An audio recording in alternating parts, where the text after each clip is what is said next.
Interesting story a young man told on himself. Every time he went to his management class, another young man who could barely speak English would pile his books and belongings up on top of our man's desk. It frustrated him no end, and the guy would only clear his things off when our man arrived to take his seat. He would think, "Why are you stacking your stuff on my desk?"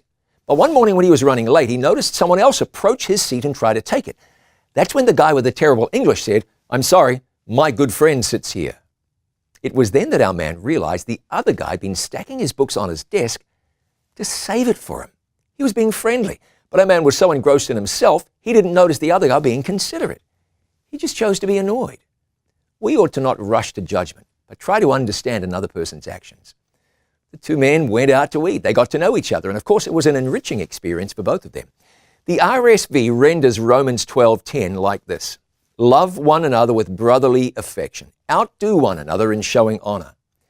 Loving people like God loves them sometimes means exercising tolerance or understanding, not jumping to conclusions about motives. How many times might we choose, for whatever reason, to take the wrong meaning out of someone's actions? How often do we miss the opportunity to show kindness? You don't have to like a person to love them.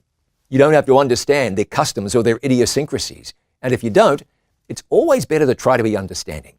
You'll soon have a chance to show patience and understanding because those moments come all the time. When one of these situations comes up for you, don't miss the chance to react like Jesus would.